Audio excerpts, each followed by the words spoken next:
Vocês estão felizes? Mais uma vez vocês estão felizes? Um pouco friozinho, né? Mas vai esquentar. Queridos, Deus, Ele sempre, preste muita atenção aqui. Deus, Ele sempre vai nos levar ao crescimento. Posso ouvir um amém? Fala amém, assim, convictos. Deus sempre vai nos levar ao crescimento, queridos. Vamos ser desafiados a crescer em todas as áreas das nossas vidas. A cada dia, queridos, eu e você vamos ser desafiados em cada área das nossas vidas a gente dar um passo a mais, a crescer, queridos. O crescimento, queridos, fala de desafio, queridos. O crescimento fala de romper alguns limites, queridos. O crescimento, ele fala de dar aquele passo a mais. O crescimento, queridos, assim, quando a gente olha no contexto de academia, o crescimento é aquela repetição a mais que você faz. Quando você está cansado, você fala, não vou mais. Você faz mais uma repetição. E essa repetição a mais que vai fazendo você romper limites. Na corrida, é aquele quilômetro a mais, é aquele metro a mais, é aquele passo a mais que você ultrapassa um limite, onde você quebra uma barreira. E Deus, queridos, Ele vai fazer isso nas nossas vidas. Ele sempre vai nos desafiar a crescer. Deus não nos deixa estagnados, queridos. Ele vai colocando desafios nas nossas vidas e vai nos levando sempre a romper. Quando nós achamos que nós sabemos algo, Deus vai fazer o quê? Nos levar a um novo nível, a um novo lugar. A um novo lugar onde nos desafiam. Na vida cristã, queridos, quando se fala de crescimento, o que nós podemos entender? Quando se fala crescimento nas nossas vidas, o que nós podemos entender? Uma vez foi feita uma pesquisa, eu acho essa pesquisa muito interessante. Essa pesquisa ela foi feita, queridos, e foi entrevistado vários líderes na igreja no mundo inteiro. Várias pessoas, várias lideranças, e a pergunta foi bem simples assim. Resuma cristianismo em uma palavra. E sabe qual que foi a palavra que foi mais escolhida?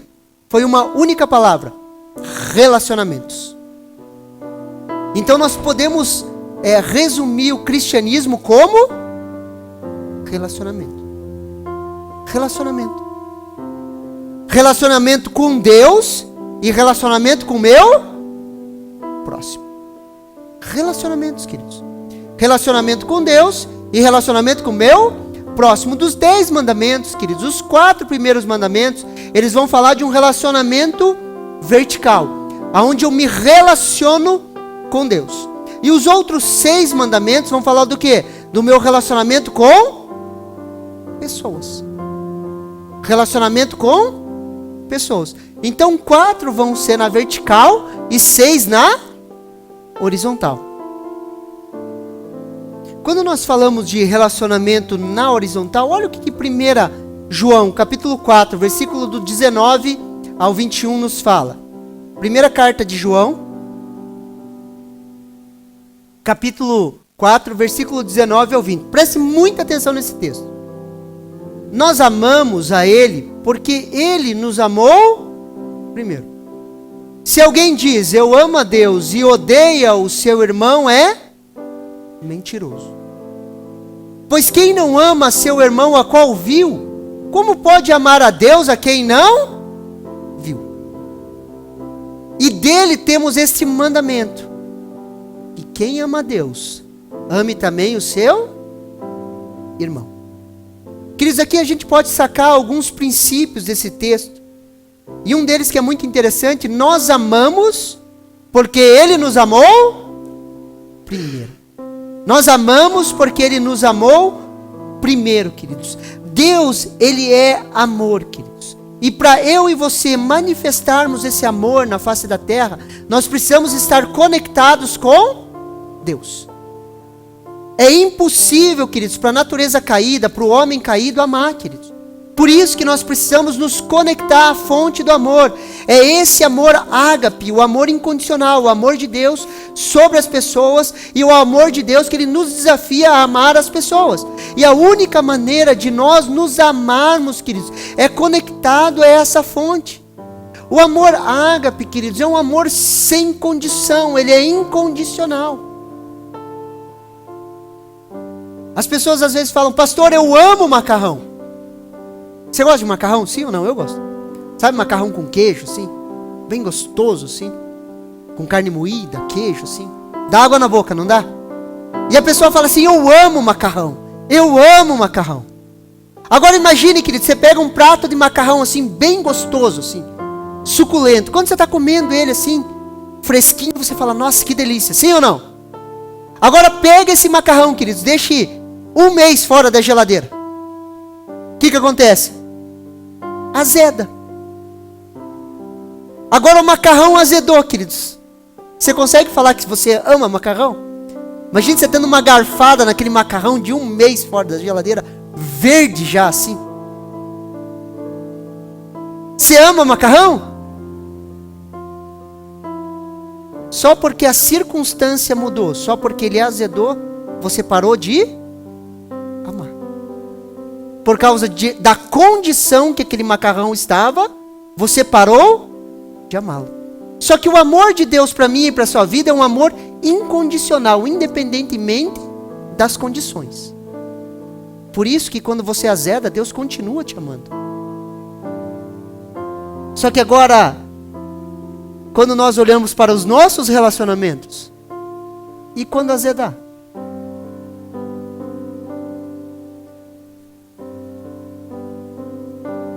O desafio de Deus é nós amarmos uns aos outros de forma incondicional. Ontem nós tivemos um casamento aqui. Quando as pessoas entram em uma aliança de casamento, é mesmo que azede. Sim ou não? O amor que Deus nos chama a amar, queridos, esse amor ágape. Não importa a condição. É incondicional.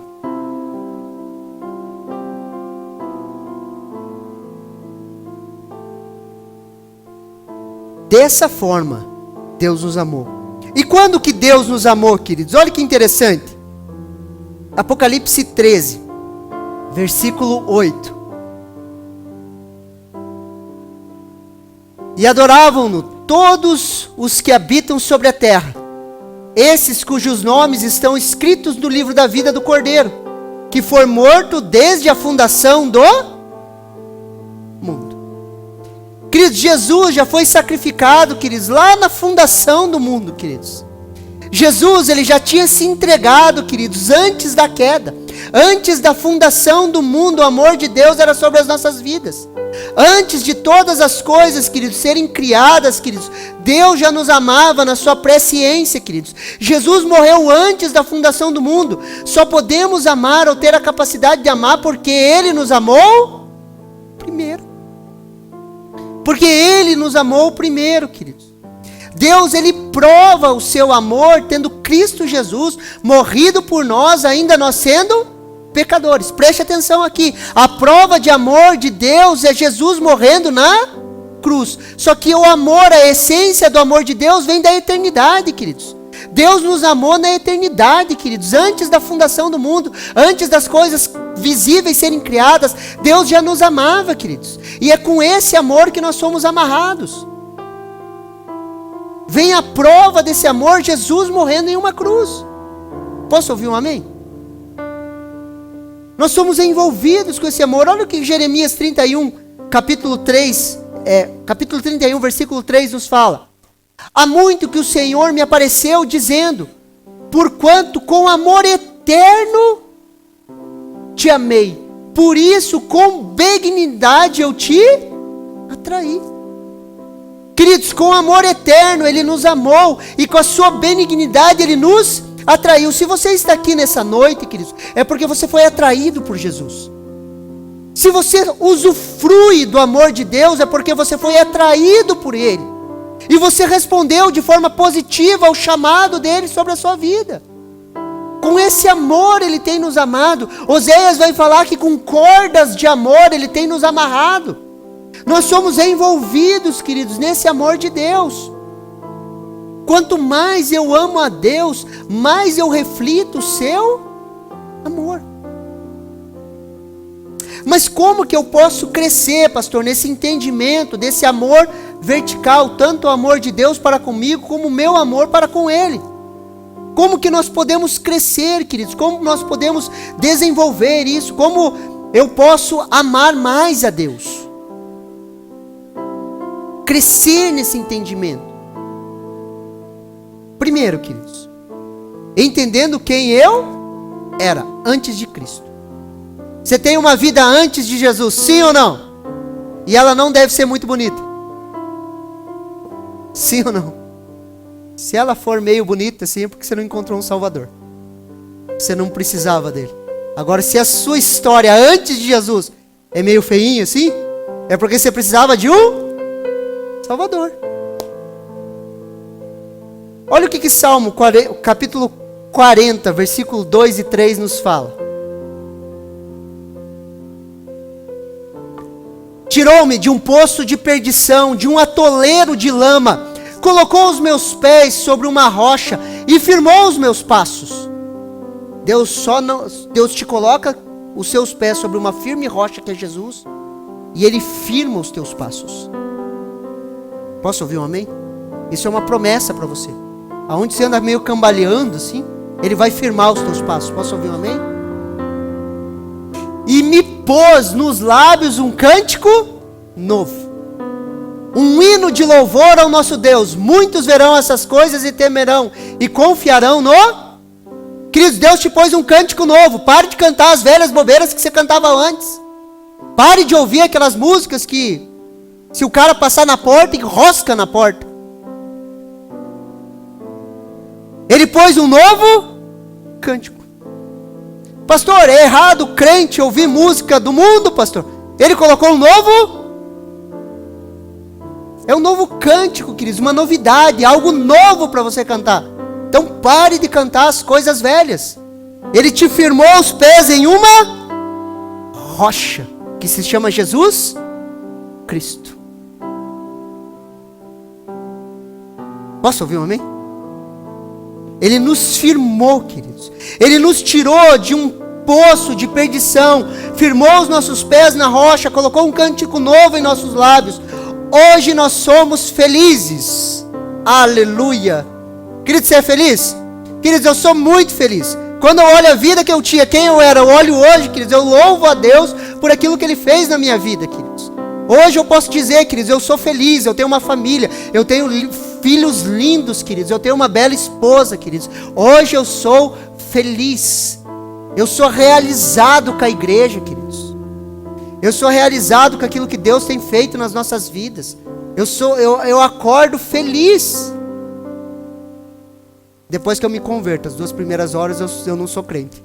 Mas eu me auto-ministro até eu acordar, tá? Mas isso é algo fisiológico, queridos. O meu corpo nunca vai se converter. O hormônio nunca se converte, amém? Por isso que jovem não pode namorar muito de perto. Melhor que nem tenha namoro, queridos. A gente devia abolir essa palavra namoro no nosso meio. Sabe o que a palavra namoro significa? Fazer amor. Crente que é crente não faz isso antes de casar. Aleluia. Sim ou não? A gente deveria abolir. A gente tem que falar assim, ó, vamos cortejar, fazer alguma coisa diferente, né? Sim ou não? Eu sou a favor disso. Sim ou não? Os pais concordam, ainda mais pai de menina. Aleluia. Eu tenho 2. Eu vou começar a ensinar desde agora, para quando chegar na vez delas, se pegar na mão é muito.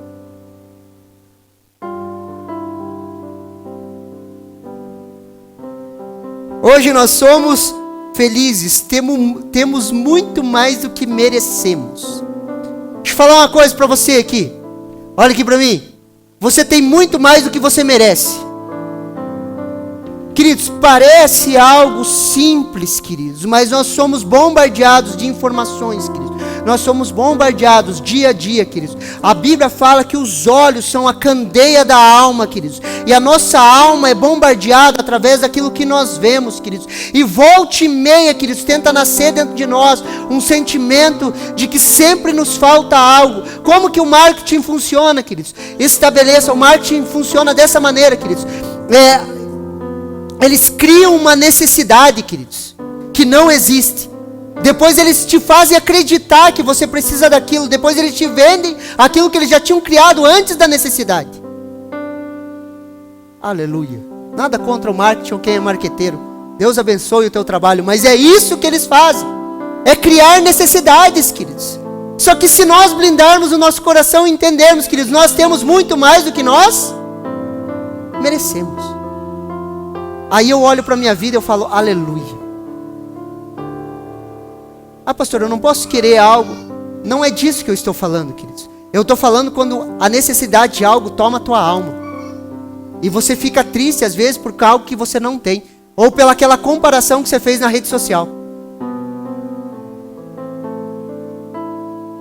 Temos muito mais do que merecemos.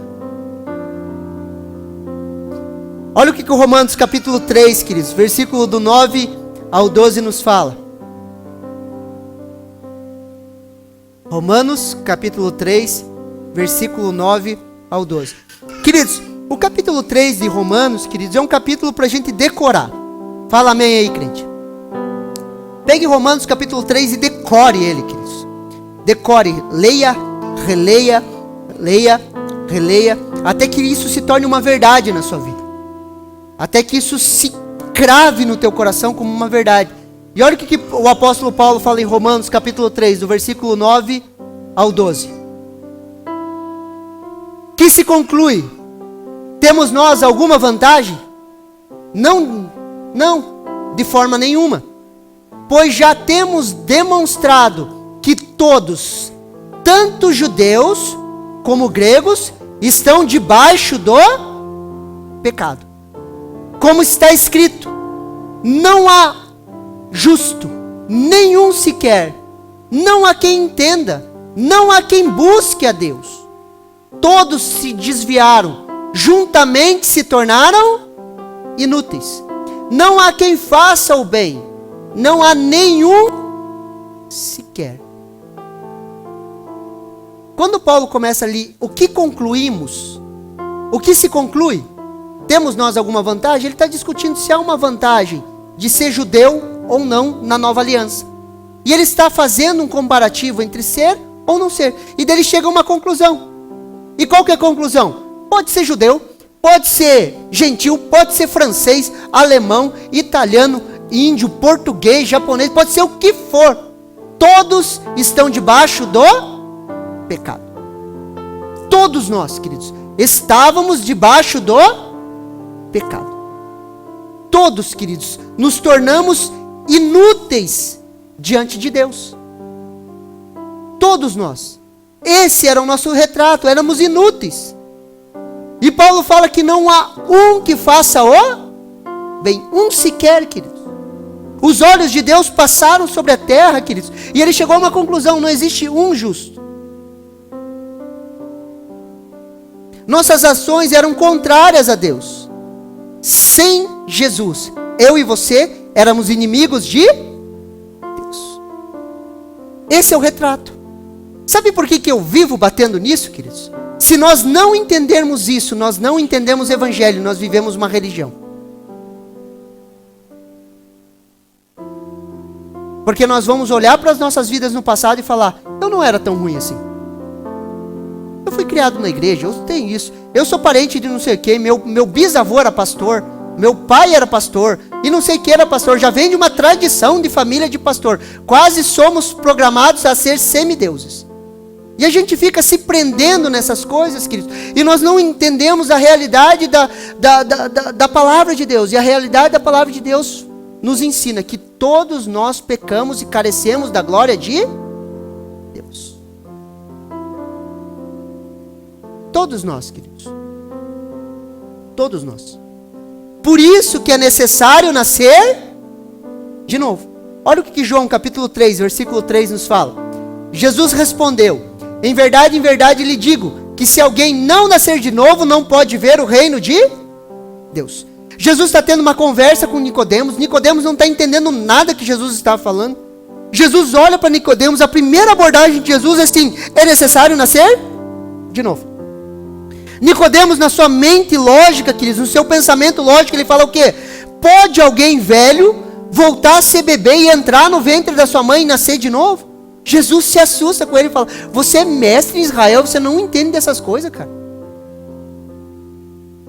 Aquele que nasce do Espírito é Espírito, aquele que nasce da carne é carne. Jesus olha para Nicodemos e fala: não está entendendo nada. Jesus estava falando de coisas espirituais e Nicodemos estava entendendo de coisas carnais, coisas desse tempo, temporais. Por isso, queridos, precisamos nascer de novo. Deus não reforma, queridos. Deus nos faz nascer de novo. Quando a Bíblia fala em nascer de novo, queridos, preste muita atenção, queridos. Antes de Jesus, queridos, nós éramos inúteis. Então não adianta trazer nada daqui e tentar reformar para cá. Sim ou não? A sua cultura, a sua maneira, o seu gosto musical, todas essas coisas que estavam antes de Jesus, elas não passam para cá. Por isso que é necessário nascer de novo. Nascer de novo é dar um reset na sua vida. É um cortar brusco, queridos. Uma forma brusca de se cortar e iniciar uma nova vida. Ah, pastor, mas a tradição da minha família, queridos, é um cortar brusco. Sim ou não? Por isso que Deus não reforma nada nas nossas vidas. Nós precisamos nascer de novo. É uma nova vida, queridos. É o resgate de Deus. É a boa mão de Deus nos tirando do tremendal de lama. É a possibilidade de um novo começo, queridos. É o encontro do Salvador. É o cumprimento da promessa de Gênesis capítulo 3. Aonde a serpente feriria o pé da semente da mulher, mas a semente da mulher feriria a sua cabeça. É a possibilidade de quebrar com as obras malignas. É a destruição das obras do diabo nas nossas vidas. Quando nós meditamos sobre isso, queridos, a alegria da salvação enche o nosso coração. Pastor, como que nós crescemos no amor para com Deus, queridos? Medite nessas coisas. Comece a pensar e lembrar quem você era, a maneira que você pensava, aquilo que você sentia, a solidão, a tristeza, a rejeição, a dor que você tinha antes de Jesus. Uma vida de total desespero. E daí você começa a meditar, queridos, quem você é hoje, queridos. As possibilidades, aquilo que Jesus abriu, o caminho que Ele abriu para você. A nova vida que Ele te deu, da onde Ele te tirou. A possibilidade de você ter um casamento restaurado. A possibilidade de você ter filhos crescendo no caminho do Senhor. A possibilidade de você ter uma nova vida. Ah, queridos, isso alegra o meu coração. Não alegra o seu? Isso alegra o meu coração, querido. Eu começo a olhar, queridos, para os meus filhos, para as minhas duas meninas e um menino. Eu começo a olhar e falo assim: eles não vão precisar passar o que eu passei. Queridos, eu fui o primeiro da minha casa. O primeiro a me converter. Eu venho de um lar espírita, queridos. Meu pai fazia despacho. Eu lembro de criança, meu pai indo, minha irmã ia junto com ele entregar despacho na cachoeira. De criança indo em benzedeira, queridos, tudo aquilo, mesa branca, todas aquelas coisas, eu via assim. De criança sendo levado nessas coisas. Quando rompeu aquilo, queridos, eu olho agora os meus filhos, queridos, é totalmente diferente. As emoções deles, a maneira deles se expressarem, o agir, queridos, é totalmente diferente. Não tem como não amar esse Deus. Não tem como desenvolver isso, queridos. Por isso que nós precisamos, volta e meia, queridos, parar e meditar em quem nós éramos, queridos. Quando meditamos nisso, a alegria da salvação enche o nosso ser. Em dias escuros da sua vida, medite sobre essas verdades. Somos salvos, pertencemos a um reino. Um dia, aquele que prometeu Ele virá. Em dias escuros, difíceis, comece a meditar sobre isso. Em dias de guerra, de luta, queridos, de perseguições, em dias que você não está tão crente assim, comece a meditar sobre essas coisas. E a alegria da salvação vai tomando o teu ser. Como que eu posso crescer nesse entendimento do amor de Deus? Entendendo a minha nova identidade em Cristo. Queridos, nós não éramos filhos. Hoje nós somos filhos de Deus. Olha o que João capítulo 1, versículo 12 e 13 nos fala. Mas a todos quantos receberam, deu-lhes o poder de serem feitos filhos de Deus. A saber, aos que creram em seu nome, os quais não nasceram do sangue, nem da vontade da carne, nem da vontade do homem, mas de Deus. Queridos, nós não éramos filhos, hoje nós somos filhos. Pastor, mas eu não sinto isso. Queridos, a palavra de Deus não está falando que para você sentir isso. É aqueles que receberam. Você recebeu a Jesus como seu único e suficiente Salvador? Sim ou não? Você reconhece que Ele é o Filho de Deus? Você reconhece que Ele morreu em uma cruz? Então você recebeu Ele. Você creu no nome dEle. Você crê no nome de Jesus? Então você é um filho de Deus. Eu não sinto, não é para sentir, queridos, é para receber e crer. Ah, mas se você for filho de Deus, transforma essas pedras em... É sempre a mentira do diabo, atacando a nossa identidade. Ah, se você é filho de Deus, você não teria esses pensamentos. Ah, se você... Queridos, eu creio, eu recebo, é meu, sou filho. Fala amém aí, crente. Quando você está triste, opresso, preocupado, você é filho de Deus. Eu creio no nome de Jesus. Eu sou filho de Deus. Eu nasci de novo. Não é para sentir não, crente, é para crer.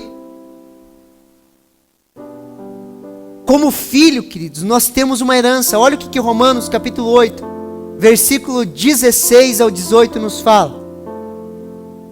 O próprio Espírito confirma com o nosso Espírito que nós somos filhos de Deus. Preste atenção aqui. E se somos filhos, somos também herdeiros.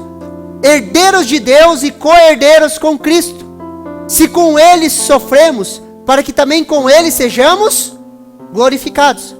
Porque para mim tenho por certo que os sofrimentos desse tempo presente não podem se comparar com a glória a ser revelada em... A glória vai ser revelada em quem, queridos? Em nós. Nós somos herdeiros de Deus e co-herdeiros com Cristo. Queridos, você não era filho. Em Cristo Jesus você se torna filho. E por ser filho de Deus você tem uma herança. Tudo aquilo que Deus tem, você tem. Não estou falando dos atributos divinos de Deus. Estou falando da herança que Ele tem separado para os santos. E você é co-herdeiro com Cristo. O que é co-herdeiro, queridos? Jesus era o único filho, queridos. Ele era o único herdeiro. Ele decidiu, queridos, nos adotar, queridos. E nós nos tornamos co-herdeiros com Cristo. A herança que Ele tinha, Ele era o primogênito.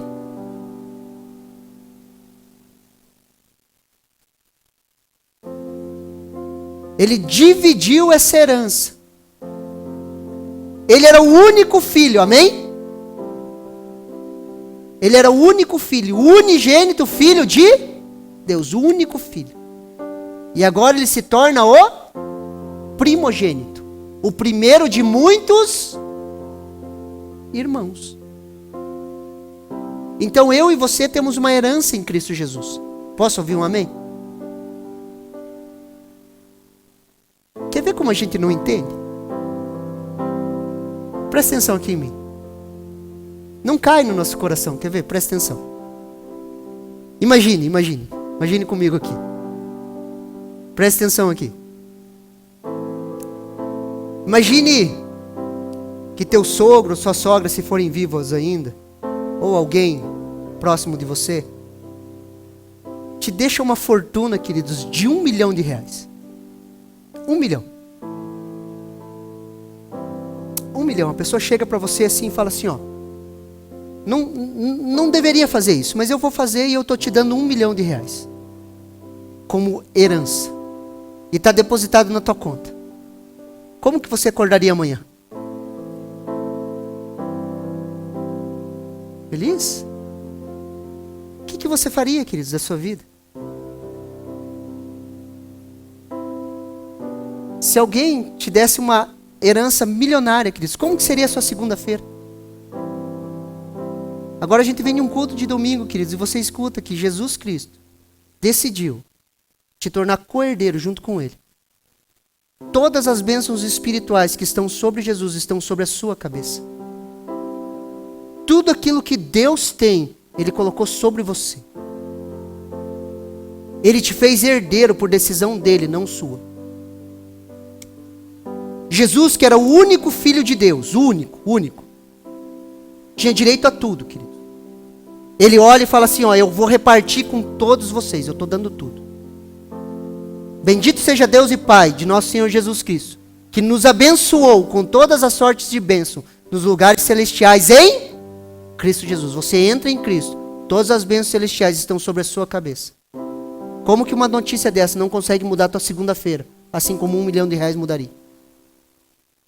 A gente não consegue entender.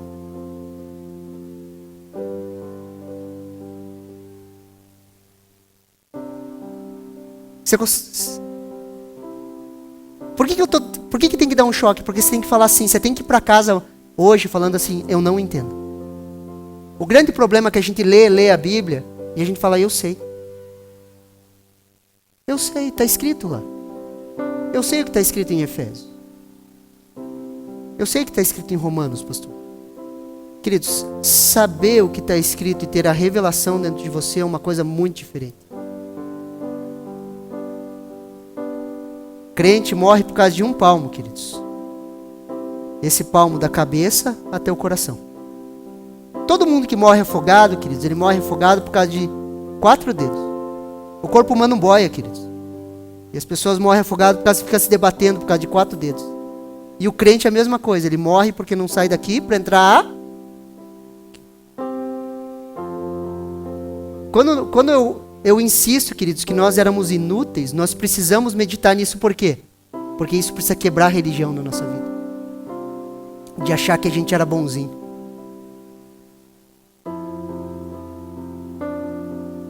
Porque enquanto eu acho que eu sou bonzinho, eu me comparo para cima com os outros. Eu nunca faria o que ele faz. Só que a Bíblia nivela todos como inúteis. Você está me entendendo? E por isso que eu preciso entender e falar assim, eu não sei. E daí eu preciso me submeter à palavra de Deus e falar, Deus, me revela isso. Deus, o que é isso? Deus, o que é essa herança? Por que algo físico pode mexer tanto na minha vida, mas algo espiritual poderoso não transforma a minha segunda-feira? Não transforma a minha vida. Não transforma as minhas ansiedades, os meus medos e as minhas preocupações.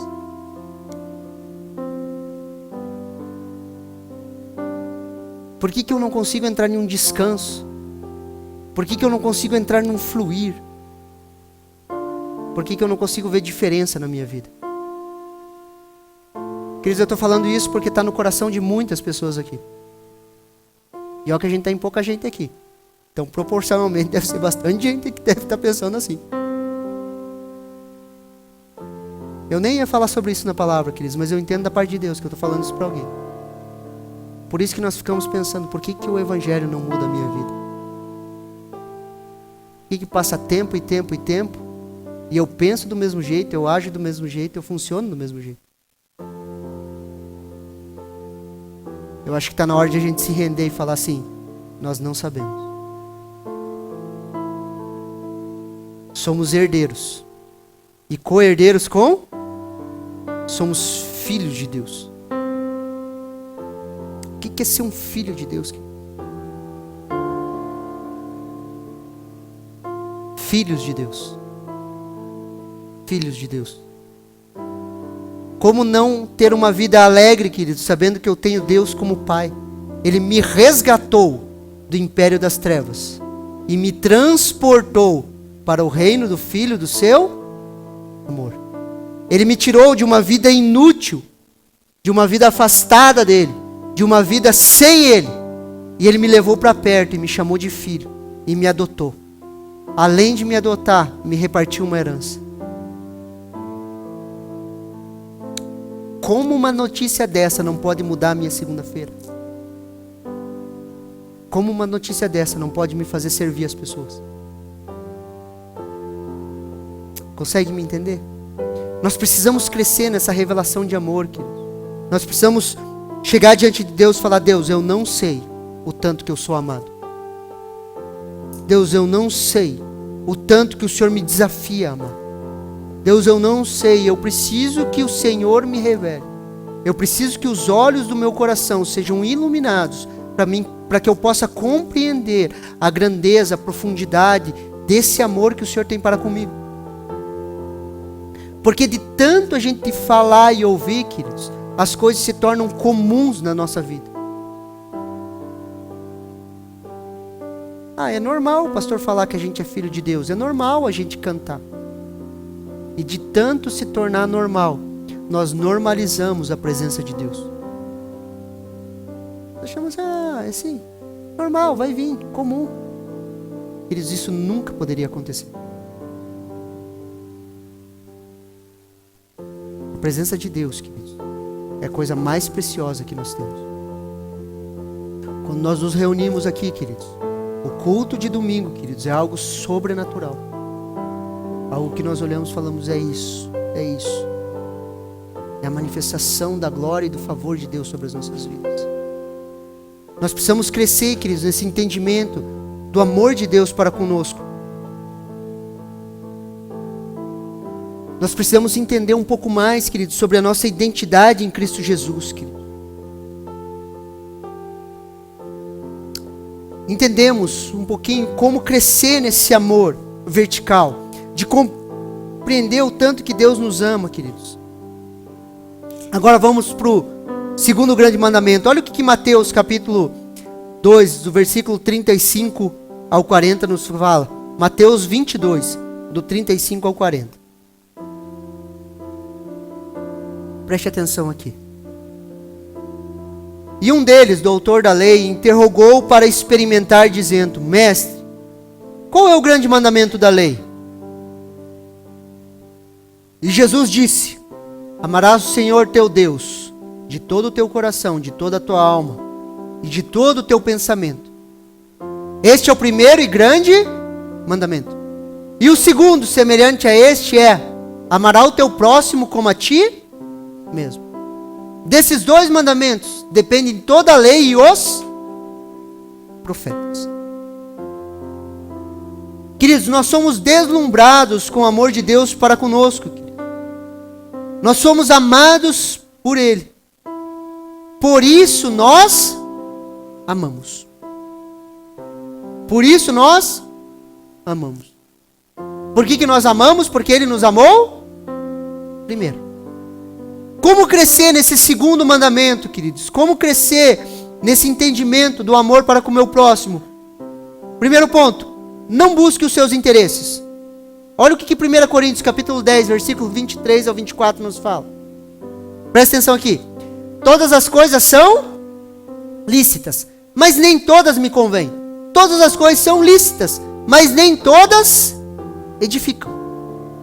Ninguém busque o seu próprio interesse, e sim o do seu próximo.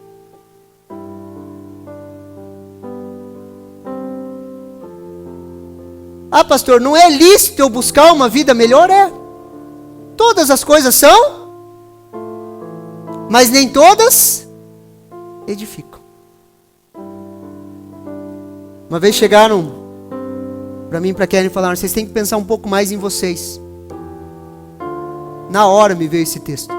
Todas as coisas me são lícitas, eu posso. Mas eu não busco os meus próprios interesses. Queridos, quando nós falamos de igreja, queridos, nós não buscamos os nossos próprios interesses.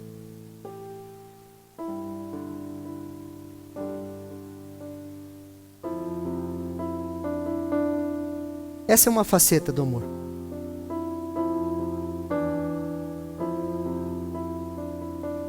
Sabe onde que eu percebo que alguns pastores caem, queridos?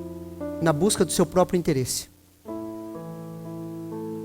Quando eles usam um rebanho para o seu próprio interesse. Sabe quando a Bíblia diz que o ladrão vem somente para roubar, matar e destruir? Sabia que a primeira menção não é para o diabo isso? A primeira menção é para o mercenário. Não está falando para o diabo ali. O texto não é específico para o diabo, nós aplicamos ele para o diabo. Jesus está falando assim, ó. O mercenário. Mercenário é o que, queridos? Aquele que faz pelo dinheiro, amém? O mercenário que busca os seus próprios interesses. Ele não está preocupado com as ovelhas. Quando o lobo vem, o que o mercenário faz? Foge. Enquanto dá lucro, estamos juntos. A hora que não dá mais lucro,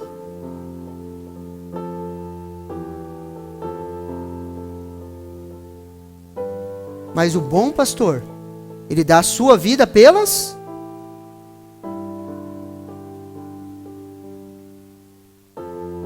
Consegue me entender?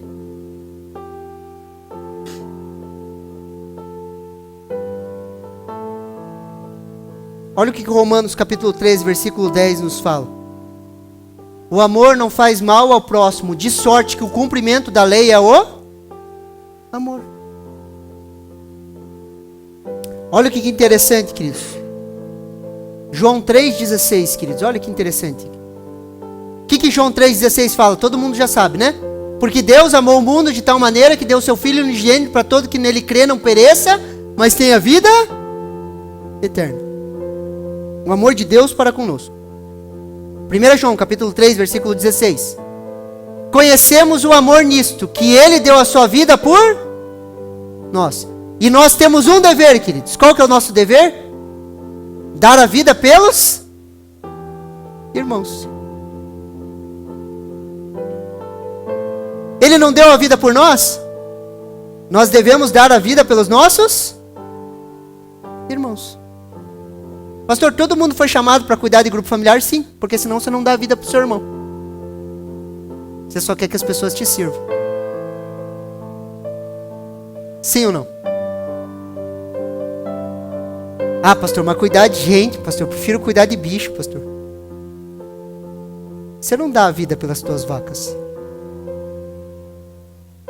E nós somos desafiados a dar as nossas vidas pelos nossos irmãos.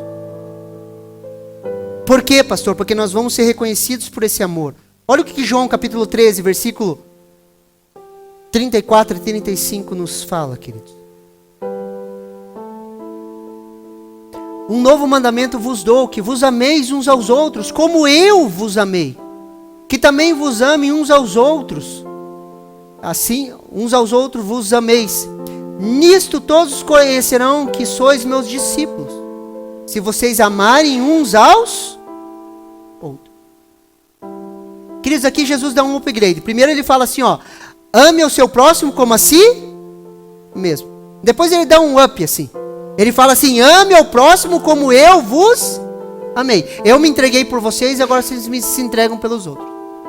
E o interessante, queridos, que eu e você não vamos ser reconhecidos pela manifestação dos dons. Não é porque nós expulsamos demônio, não é porque pessoas são curadas, não é pela manifestação dos dons. A igreja vai ser reconhecida, queridos, pelo amor. E o amor que nós nos tratamos uns aos outros. É a maneira que a gente se trata.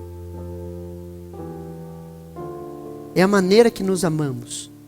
É a maneira que um cuida e zela pela vida do outro. As pessoas lá de fora olham e vão falar assim, eu quero estar junto nesses relacionamentos. Nessa maneira de amor. Porque eles são discípulos de Jesus. Eles amam como Jesus falou, eles amam de forma sacrificial. O amor, queridos, é um amor sacrificial. Não é um amor que busca seus próprios interesses, não é um amor para si, é um amor que se dá sem nada em troca. Quando você ministra, quando você cuida, quando você ama, quando você atende uma pessoa, você atende sem esperar nada em troca. Quando você faz uma visita, você não faz a visita pensando que ele vai voltar, você faz a visita simplesmente por amor. Quando você ora por amor, não esperando nada em troca. Posso ouvir um amém?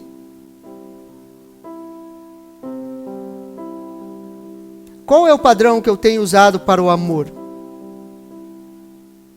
Qual é o padrão que nós temos usado, queridos, para o amor? Deixa eu falar uma coisa.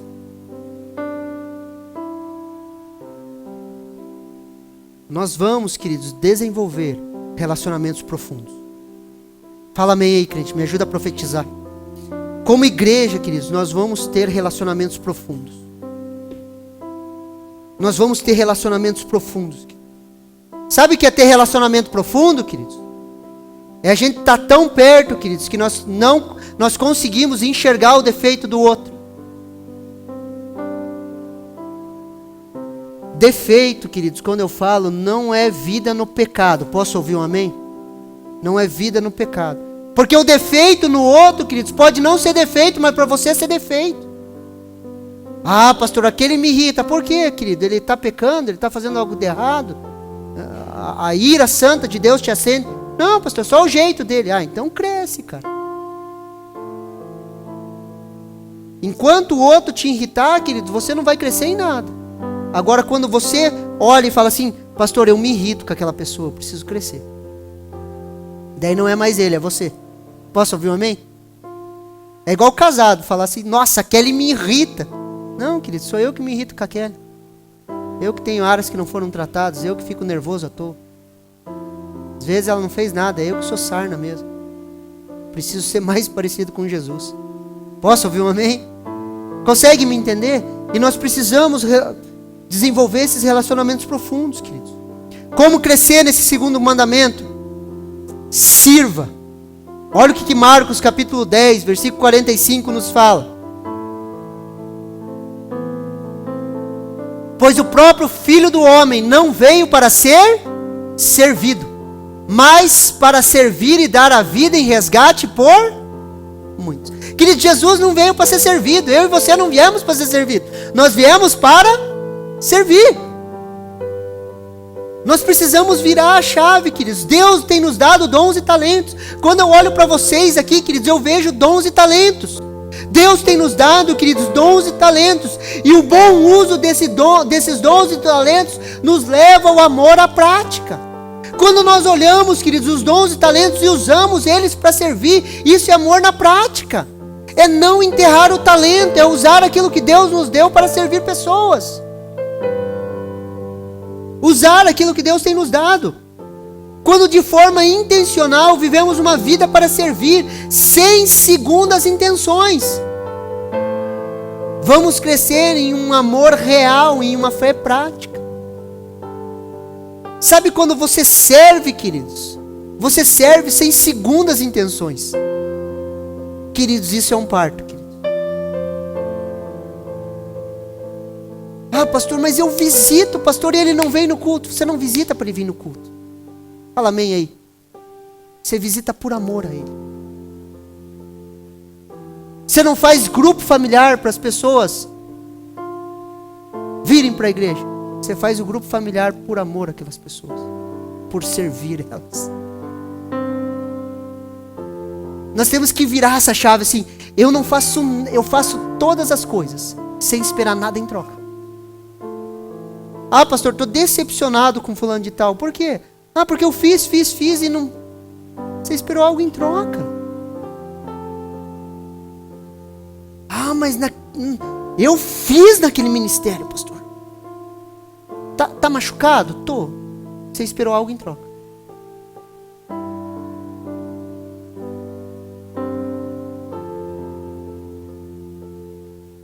E nós não devemos esperar nada em troca. Ou você acha que Jesus fez esperando assim, vou esperar algo dele? Nós não tinha nada para oferecer para ele.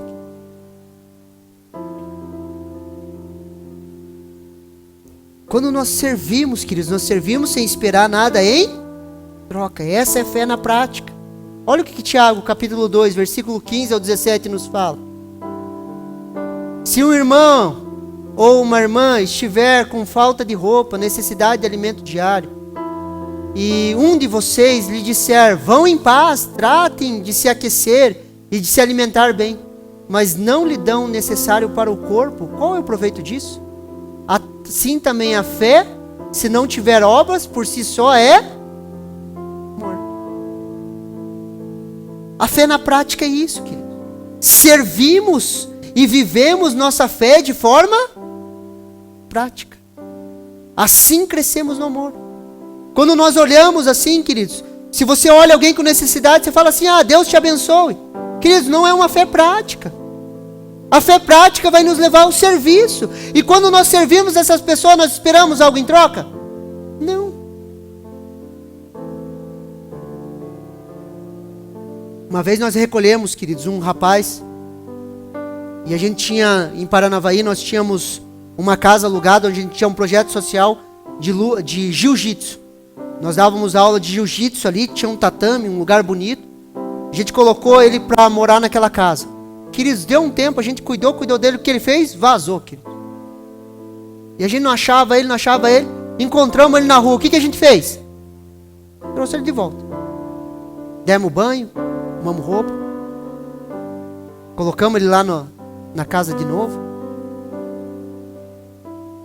ajudamos tudo. Deu um tempo, o que ele fez?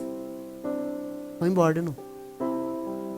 E daí nessa vez que foram embora, chegaram para nós, mataram ele. Queridos, diante de Deus, queridos, nós choramos como os pastores, de tristeza. E depois descobrimos que ele não tinha morrido, não. O dia que ele me liga, vem para casa, que ele está aqui na frente de casa. A Analice bebê, fui lá, estava lá no chão. Pastor, me ajuda. Falei, entra aí. Coloquei ele dentro do carro, um cheiro bom, queridos, coloquei ele dentro do carro, vamos. Vai tomar banho primeiro.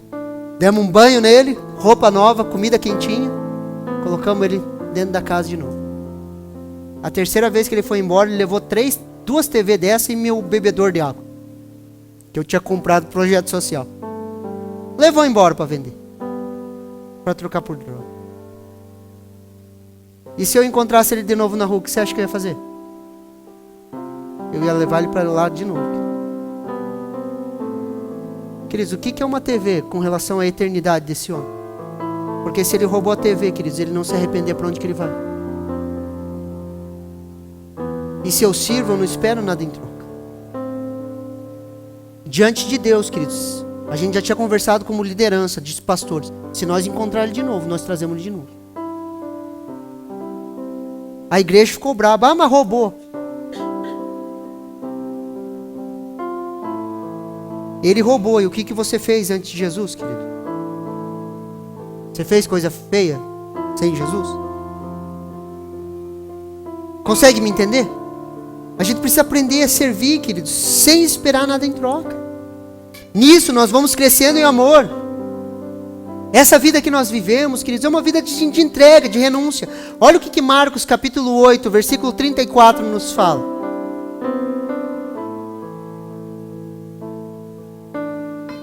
E chamando a si a multidão com os seus discípulos, disse: se alguém quiser vir após mim, negue-se a si mesmo e tome a sua e me siga. Haviam 2 cruzes, a cruz de Jesus e a nossa. A vida que eu e você vivemos hoje é uma vida de entrega e renúncia, queridos. Não existe um evangelho sem essas cruzes. Nós precisamos negar a si mesmo e tomar a nossa cruz. A cruz, queridos, era o corredor da morte, queridos. Na nossa cultura não é muito assim. Mas a cruz, quando se via alguém carregando uma cruz, e as pessoas olhavam, o que elas falavam? Ixi, morreu. Vai morrer. Corredor da morte. Quando Jesus fala assim, negue-se a si mesmo, tome a sua cruz, caminhe para a morte, morra. Morra. Morra por seus direitos, Morra para os seus achismos. Morra para aquilo que você discorda de Deus. Ah, pastor, você só manda a gente morrer, pastor. Queridos, tem um casal brigando. O mais maduro morre. Sim ou não? Tem um problema na igreja. O mais maduro morre.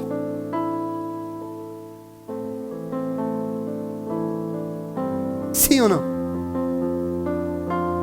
Chamado de Deus sobre as nossas vidas. Deus vem e nos chama. O chamado de Deus é muito maior que as nossas vidas. Sim ou não? É maior ou não é? É muito maior que nossa capacidade. Quando você olha o chamado de Deus, o que você tem que falar? Eu morro. Tá bom, vamos lá. Brigar com você não dá? Você é mais forte do que eu? Vamos. Sim ou não? Por isso que a vida que nós vivemos hoje é uma vida de entrega e renúncia, queridos.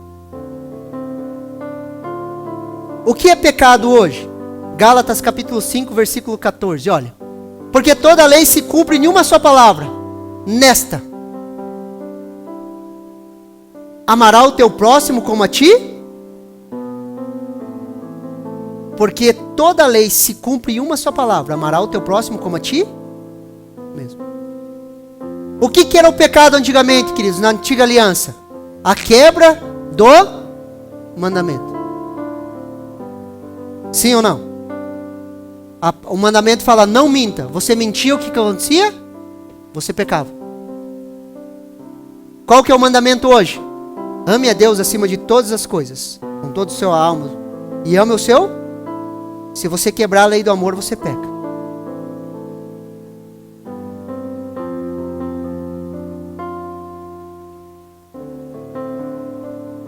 Quando nós quebramos a lei do amor. Queridos, porque quem ama a Deus não trai. Posso ouvir um amém? Quem ama a Deus não trai, queridos. Quem ama a Deus não vê pornografia. Aleluia. Quem ama a Deus, queridos, não mente para o seu próximo. Porque ama a Deus e ama a Ele. Quem ama a Deus não engana. Por isso que a quebra da lei do amor é o pecado na nova aliança. Quando nós não amamos a Deus com todas as nossas forças, com todo o nosso ser, e nós não amamos o nosso próximo. Para finalizar, queridos, 1 João capítulo 4, versículo do 7 ao 8. E isso eu quero que seja um desafio para você e para mim, todos os dias das nossas vidas, para que a gente possa crescer em amor. Amados, amemo-nos uns aos outros, porque o amor é de Deus, e qualquer que ama é nascido de Deus e conhece a Deus. Aquele que não ama não conhece a Deus, porque Deus é amor. Esse é o nosso desafio, queridos, de amarmos a Deus, amarmos as pessoas, servirmos e nos entregarmos a elas. Você recebe essa palavra no seu coração? E nós vamos crescer em amor. Vamos nos colocar em pé, vamos orar, queridos?